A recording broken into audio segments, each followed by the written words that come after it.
Bienvenidos, compañeros de la carne. El día de hoy estamos en Des Moines, Iowa, en la RMC, Jornadas Recíprocas de la Ciencia de la Carne.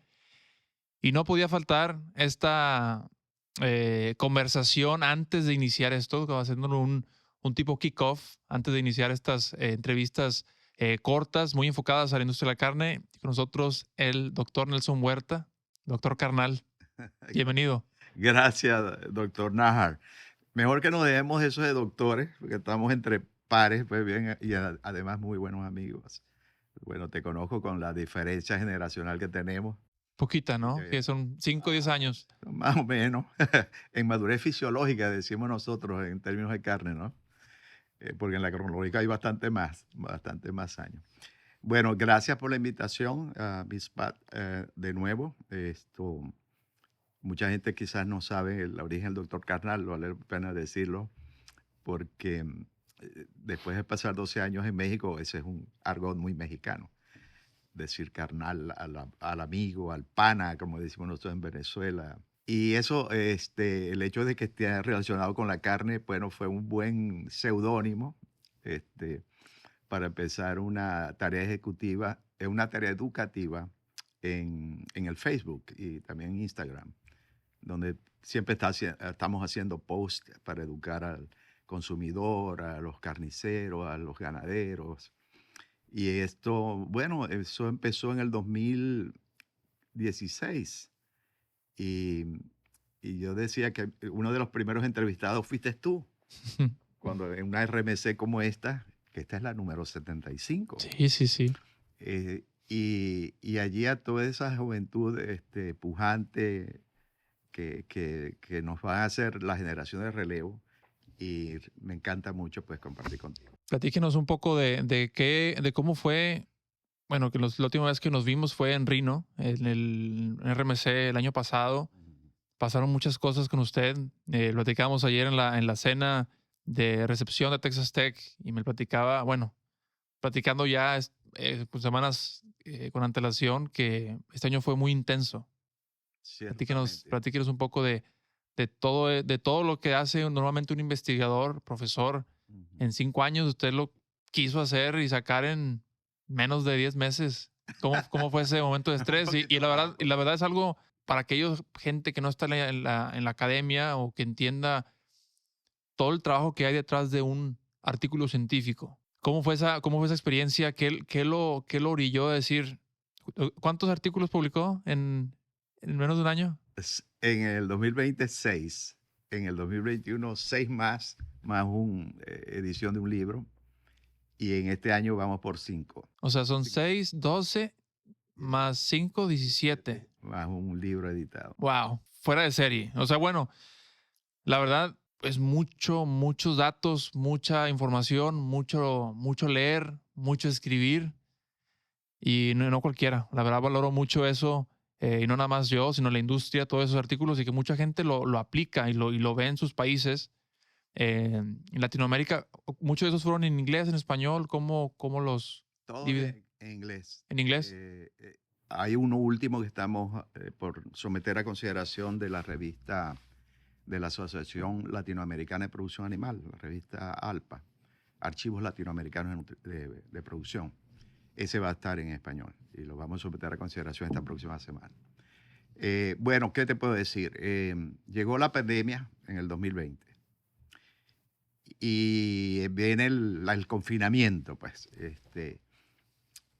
Y yo vengo de volver a la academia después de muchos años, después de trabajar 16 años con la Federación de Exportadores de Carne Roja de Estados Unidos, en México también. Empecé en Venezuela y terminé haciendo de director de servicios técnicos para México, Centroamérica y República Dominicana. Eso me apartó de mi pathway, de mi ruta como investigador, que venía muy intensa en Venezuela. Y hay que aprovecho para decirte algo. Cuando nosotros decimos publiqué, es realmente en plural, es decir, Cool. publicamos. Y gracias a los estudiantes y a los colegas en las universidades en las cuales nos desempeñamos. Posiblemente ahorita más tarde tenga el placer de entrevistar a uno de mis discípulos, que es el doctor Argenis Rodas, que trabaja hoy día con la Universidad de Manitoba. Él fue un gran colaborador, es un gran colaborador. Y así otras también, la doctora Nancy Jerez, que se hizo su PhD en Nebraska, han sido grandes discípulos. Yo realmente me siento orgulloso y sin ellos yo no hubiera podido lograr eso. Ciertamente es una hazaña, y sobre todo para los estándares de productividad científica para los académicos en Latinoamérica. Realmente no tienen una maquinaria, no tenemos una maquinaria tan bien aceitada como los de Estados Unidos y de otros países, sobre todo Estados Unidos. Son muy prolíficos los investigadores. Bueno, viene la pandemia y yo digo, bueno, yo tengo que hacer algo en este encierro, si no me vuelvo loco. Y empecé a rescatar datos que habíamos recogido de buenos ensayos con ganado de carne en Venezuela. eh, y le dije al doctor Rodas y a la doctora Jerez que por favor me acompañara para que termináramos esa deuda moral con Claro. Venezuela.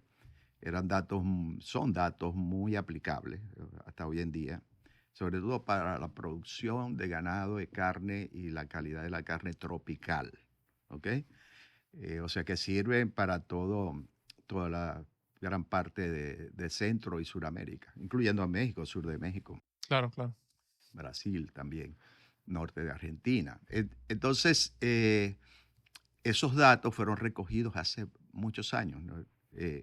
Pero que habían quedado engavetados, como dicen, porque yo me fui a trabajar con una asociación de industriales de la carne, que es la Federación de Exportadores de Carnes Rojas de los O sea, quedó Estados en Unidos. stand-by, ¿no? Esos datos. Quedaron en stand-by.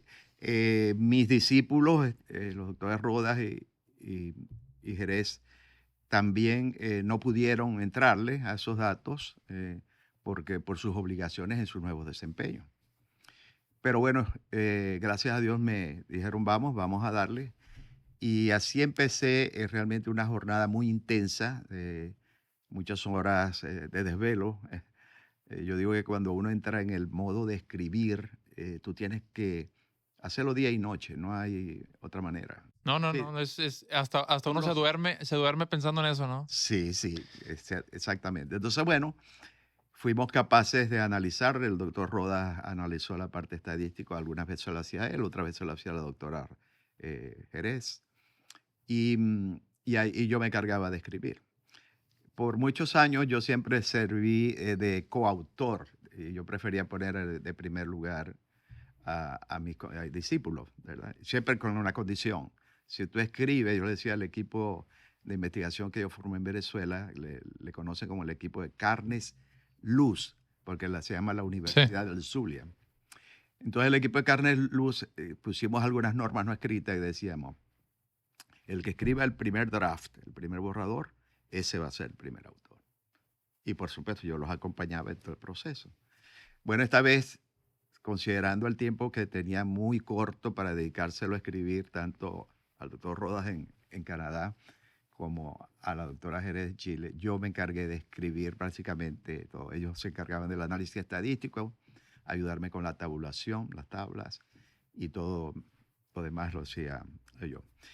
Y eso fue, repito, fue producto de la pasión, el deseo también de devolverle a Venezuela muchos datos, sobre todo con colaboración de grandes ganaderías, de rastros, mataderos que nos abrieron sus puertas para hacer todos esos estudios. Imagínate, Francisco, que yo desarrollé, yo prácticamente cerré mi laboratorio de carne en la Universidad del Zulia y abrí, como decía, una especie de frente de base en un matadero que estaba en la zona centro-occidental de Venezuela y por lo tanto era equidistante de los diferentes centros mayoritarios de producción de carne. Entonces ahí recibíamos animales de todo el país. Y esa gente pudimos hacer incluso el panel de catadores sensoriales, hicimos allí, y no lo hice en la Universidad del Zulia. Después el doctor Rodas también ayudó con paneles de consumidores.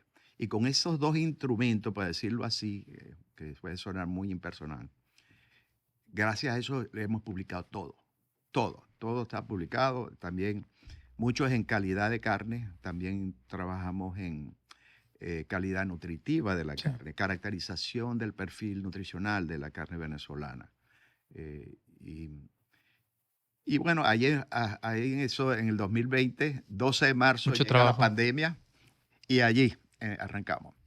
Entonces, sí, como repito, en el 2020 logramos publicar 6, en el 2021 6 más el libro este Claro. que es otro cuento, y vamos por 5 el 2022.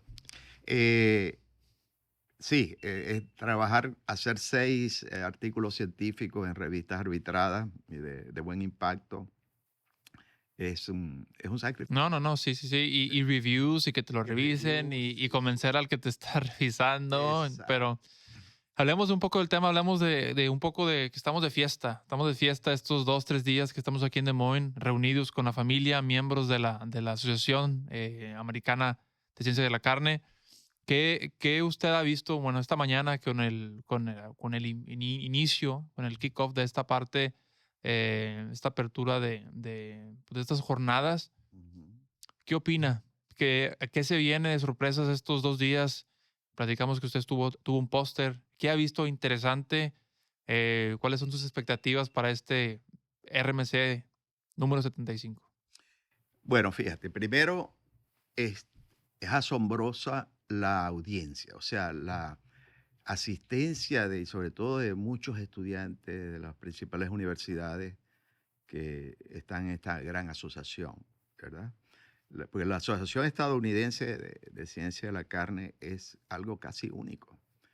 En México, bueno, yo ayudé a fundar algo parecido, que es la Asociación Mexicana de Ciencia y Tecnología de la Carne, pero fuera de Canadá, de México y de Estados Unidos, prácticamente no hay otras asociaciones de científicos de la carne. Hay muchas asociaciones de tecnólogos de carne, de tecnólogos de alimentos, ¿ya?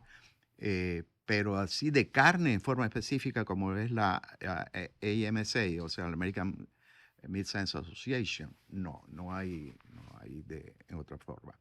Hay algunos institutos, por lo menos el INAC en Uruguay, que trata de promocionar la carne uruguaya, sobre todo para exportación. Hay el Instituto de Promoción de la Carne Vacuna Argentina, que hace lo mismo que el INAC, prácticamente. Lo mismo pasa en Brasil, pero la mayor parte son asociaciones o de zootecnia, de animal science, o son asociaciones de tecnólogos de alimentos. Entonces, con esa particularidad que tiene AMSA, ver crecer esta es nuestra 75 reunión, jornada. Nosotros ahora traducimos y decimos conferencia, la verdad es jornada de reciprocidad en carne. Abrió muy bien, creo que la conferencia magistral de esta mañana nos sitúa un poco más, porque esta persona, ahorita no recuerdo el nombre, una dama bien informada, especializada en mercadotecnia de carne, hablaba de que muchas de las cosas que le tememos, no a la competencia, sino a la agresividad y al sesgo que caracteriza a los enemigos de la carne. Eh, Ella dio unos datos estadísticos muy confiables en donde realmente, por ejemplo, las nuevas análogos de la carne formadas con materiales de origen vegetal, es una mínima, minúscula porción, ¿verdad? De todo aquel compuesto de consumo de carne en billones de libras o de kilos. Un punto prácticamente como decir ver todo el universo y ver una estrellita ya súper distante, ¿no? Y esto es el gran consumo, es el sol de nosotros, es la carne de diferentes especies, por supuesto, ¿no? La otra cosa que me llamó la atención es la tendencia a diversificar las especies o animales de abasto. O sea, ya no es de hablar de pollo, de hablar de cerdo, de hablar de las categorías, pues incluyendo la red. Yo creo que carnes que antes considerábamos nosotros exóticas, por lo menos la del bisonte o la del búfalo, la de iguana, la de lagarto, Avestruz. avestruz, ya están tomando cuerpo. Están Canguro, ¿no? canguro, sí. Bastante. ¿Sabe qué día pasé por una tienda grande de pet food, de alimento para mascota? Muy fuerte el carne de canguro, fémur de canguro con algo de carne para, pues para el canino, ¿no? Digo, como punto de referencia. Yo lo probé, la probé en Australia, y me gustó, sí me gustó. Me imagino que fueron canguros jóvenes, Mm, porque con esas piernas tremendas, súper desarrolladas, hipertrofiadas, pues, y si hacen viejos debe ser dura la carne claro. también. Pero sí, pero por ejemplo, yo estoy viviendo ahora en el sur de Florida, es en una ciudad aledaña a Miami, y hay una nueva retailer, nuevos detallistas o minoristas de carne congelada, y tú consigues ahí todas esas especies. O sea, Hasta de cocodrilo, ¿no? sí, También. sí, de caimán, carne de caimán. Y la gente empieza a probar, ¿ya? Bueno, eso me pareció, esas tendencias están marcando una diversificación como decir, el ingrediente principal en el plato del consumidor. Que sí, la inflación ha ayudado a disminuir el consumo de carne. Definitivamente eso es algo que se ha afectado a todos. Y con la deficiencia o los trabas en la cadena de suministro, pues se ha empeorado también la situación. Hubo la gripe aviar, que han matado millones de pollos en las granjas de Estados Unidos, tratando de evitar la propagación de ese virus. Eh, el cerdo se mantiene también. Entonces, es bueno saber que la carne no ha sufrido tanto con la inflación, a pesar que ha aumentado considerablemente de precio. Pero hay una robusta demanda por la carne todavía con todo eso, pero más diversificada. Obviamente con todos estos temas de ser flexitarianos, vegetarianos, veganos, eh, estamos viendo que ha habido una tendencia, pero hizo un pico y luego bajó y hay un plató. O sea, no ha crecido más. Y ese crecimiento creo que no supera el 7%.